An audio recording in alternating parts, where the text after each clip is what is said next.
Take a look at those two setups. Wow. Yeah. Wow. If you looked at that golfer not knowing what shot they were going to play, I would say he's playing a 50, 60-yard pitch with a wedge. Yes. Now, you can just about see the club head, so that gives a bit away, I suppose. But you just saw just that there, that with the stance. What a difference. You just think he's playing a little bunty sort of chip shot. Now, okay, is that maybe a little bit wider than maybe where we need to go? Maybe. It feels massively wider than what it looks like. I mean, it feels like your feet are over here somewhere when you first put yourself on that position, okay? Yeah. Because you've got so used to being that narrow. Now, you've got more flex. Everyone's like, I'm not flexible. I see all these tall players, they get the top. I can't get anywhere near that. See, when I go back, I only get to about here. I'm really short in the backswing, right? Okay, so all we've said now is move that hip and shoulder. Yeah. They've got to rotate around you better. You've got a wider stance, which is more stability for you to do that, okay? Yeah. And rotate back around you. Yeah. Jesus. You can move, can't you? What a difference. Yeah. So you can get round there, you can create a bigger... Now, long term, and maybe I shouldn't say it now because you might start thinking of too many things, but on the way back down, we're going to start working about moving that body better as you...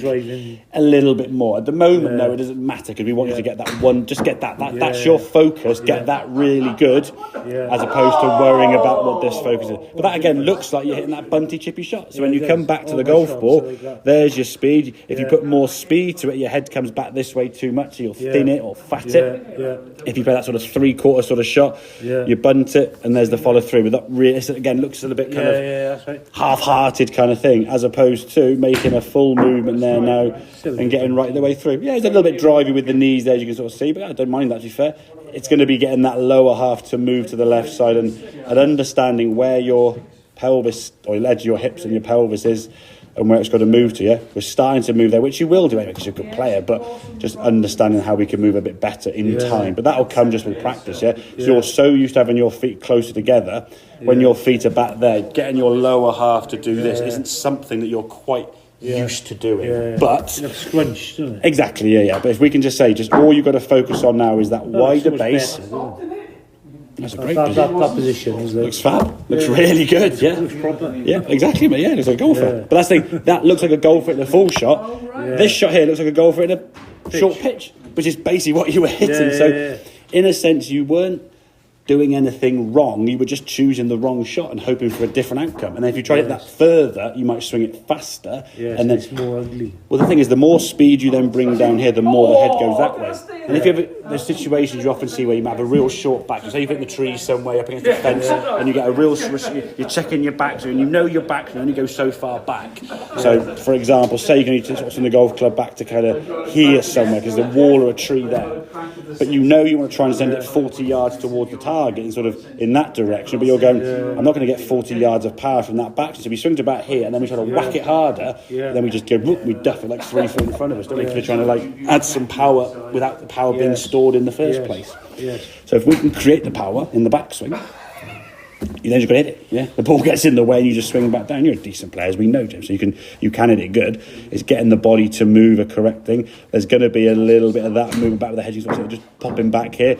So when you see the tall players keeping their head still here, they're actively moving their head that way to counteract that movement, They don't try and keep it dead still and not move it, because if they do that, the speed of their club, it's their generator, which is far greater than you and I and stuff, throws them back even more. So when you see these tall players with their head still, they're going, whoa, they're basically moving everything that direction to counteract what the club's going to do. But people say their head, I'll go still, I'll keep my head still.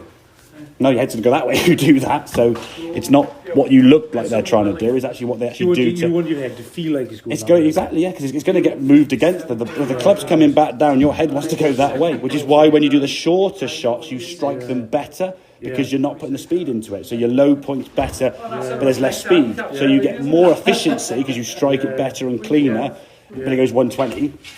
Then when you hit it harder, you add more speed, so it goes further, but you miss hit it, so it goes 120 or 125. As opposed to now we're generating more power. It's now then just delivering that back into the golf ball, which in time will come. I think the focus has got to be obviously wider base and just getting right hip and shoulder back behind you.